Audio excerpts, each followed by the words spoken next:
The sea has always been a place of immense beauty and terrifying power.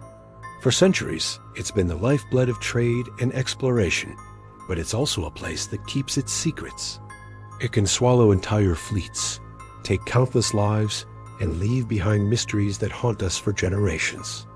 But maybe no story is stranger or more unsettling than that of a ship found in perfect condition, sailing on a calm sea with absolutely no one on board.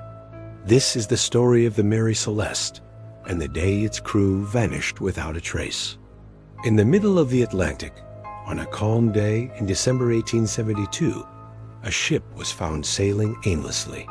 It was the Mary Celeste, and she was perfectly seaworthy, with her sails still set and a cargo of over 1,700 barrels of alcohol untouched in her hold. There was just one problem. No one was on board. The captain, his wife, their 2-year-old daughter, and the entire crew were gone. What happened to the 10 souls aboard the Mary Celeste remains one of history's most enduring and chilling mysteries. A routine voyage. But this story doesn't start with a ghost ship. It starts with a sense of promise. On November 7, 1872, the American merchant brigantine Mary Celeste pulled out of New York City. At the helm was Captain Benjamin Spooner Briggs, a man known to be a devout Christian, a teetotaler, and a deeply respected, experienced mariner. This wasn't just another trip for him. He was joined by his wife, Sarah, and their 2-year-old daughter, Sophia. For the Briggs family, this voyage to Genoa, Italy, was supposed to be a new chapter. The crew was small but capable, 7 men, all with good reputations. Below deck, the ship carried a volatile cargo, 1,701 barrels of raw industrial alcohol, intended to fortify Italian wines.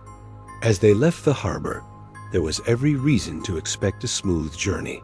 The ship was sturdy, the captain was one of the best, and his family was with him. In letters home, Captain Briggs wrote with nothing but optimism. For 2 weeks, the Mary Celeste fought heavy weather across the Atlantic. But by the time it reached the Azores Islands, the seas had calmed. The last entry in the ship's log was made on the morning of November 25th. It noted the ship's position just off the coast of Santa Maria Island. Everything seemed normal. And then, silence. 10 days of it. The ghost ship. On December 5, 1872, about 400 nautical miles east of the Azores, the British brig Dei Gratia spotted a ship sailing erratically. As they got closer, they recognized the vessel as the Mary Celeste. They hailed it again and again, but got no reply. The ship was moving, but it was clear no one was at the wheel. The captain of the Dei Gratia, David Morehouse, sent a boarding party over to investigate. What they found was a scene of eerie, unsettling normalcy. The ship's sails were partly set, though some were torn. There was over 3 feet of water in the hold, but that wasn't a critical amount for a ship that size. The vessel was completely seaworthy. In the crew's quarters, all their personal belongings, clothes, valuables, even smoking pipes, were left behind, as if they'd left in a huge hurry. In the captain's cabin, everything was tidy. The ship's log was on a desk, with its final entry giving no hint of trouble. Down below, the massive cargo of alcohol was almost entirely untouched. A 6-month supply of food and water was still on board, but the ship's single lifeboat was missing. Also gone were the ship's chronometer and sextant, vital tools for navigation. One of the ship's 2 pumps had been taken apart and was lying on the deck. It was as if the crew, the captain, and his family had, in a single moment of terror, decided to abandon a perfectly good ship. But what could possibly make a seasoned captain do something like that? That was the question that stumped the salvage court in Gibraltar, and it's a question that has haunted us ever since. Foul play on the high seas? When a ship is found deserted with its valuable cargo intact, the first thought is always foul play. The inquiry was led by a man named Frederick Sollyflood, the Attorney General of Gibraltar, and he was immediately convinced a crime had been committed. His first theory was mutiny. Did the crew break into the alcohol, get drunk, and murder Captain Briggs and his family before fleeing in the lifeboat? It didn't seem likely. Captain Briggs was known to be fair and had a good crew with impeccable records. Besides, there were absolutely no signs of a struggle or violence anywhere on the ship. Okay, so what about pirates? The Atlantic could still be a dangerous place in the 19th century. But pirates would have surely taken the valuable cargo and the personal items everyone left behind. Since everything was still there, the piracy theory just didn't hold up. That's when Solly Flood turned his suspicion on the men who found the ship, the crew of the Dei Gratia. He imagined a dark scenario where Captain Morehouse and his men overtook the Mary Celeste, killed everyone on board, and faked the ghost ship story to claim the salvage money. It was a shocking accusation, but once again, there was zero evidence.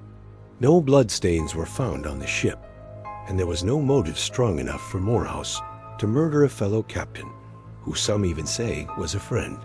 The court in Gibraltar ultimately found no evidence of foul play, but the suspicion was so strong that they awarded the Dei Gratia crew only a tiny fraction of the salvage money they were owed. With violence ruled out, investigators were left with a baffling puzzle. The crew had left on purpose. But why? We've ruled out pirates and mutiny, but the real reason the crew of the Mary Celeste might have vanished is even stranger. It's a theory that comes from the ship's cargo itself.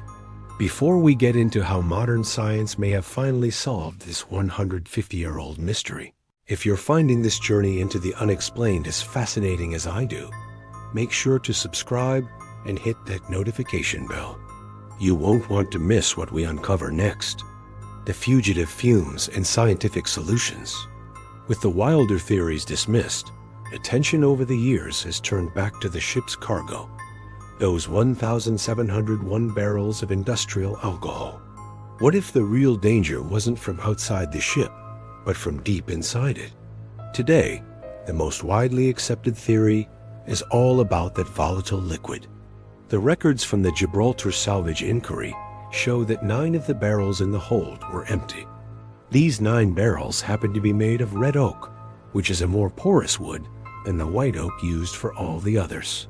It's believed that fumes from the alcohol could have leaked out of these specific barrels and slowly filled the hold. The theory goes something like this. Captain Briggs, worried about the buildup of flammable vapor, ordered the main hatch open to air out the hold. But at some point, something, maybe a spark from 2 barrels rubbing together, ignited the fumes. This would have created a dramatic, but not necessarily destructive, explosion. For a long time, this idea was dismissed because the crew from the Dei Gratia saw no signs of a fire or any scorching. But this is where modern science offers a stunning answer. In an experiment, scientists at University College London built a replica of the ship's hold. They used paper cartons to act as barrels and filled the space with gas to mimic the alcohol vapor. When they ignited it, the result was a spectacular, instantaneous pressure wave explosion, a huge ball of flame that erupted out but left no soot or burn marks behind. Now, imagine you're on that ship. You hear a terrifying whoosh or a loud bang coming from the hold. The main hatch cover is blown right off. You know you are carrying a highly flammable cargo. You have no idea if a much bigger, ship-destroying explosion is coming next, and your 2-year-old daughter is on board. In that moment of sheer terror, a temporary evacuation would seem like the only rational choice. This would finally explain why an experienced captain like Briggs would abandon a ship that was actually sinking. It explains why he took his navigational tools. He likely planned to come back. The crew probably scrambled into the lifeboat, maybe even tying it to the ship with a long rope, planning to wait at a safe distance until the danger passed. So what happened next? This is where the story shifts from a scientific theory back to a human tragedy. There they were, in a small lifeboat, watching their ship, just waiting. But the Atlantic is dangerously unpredictable.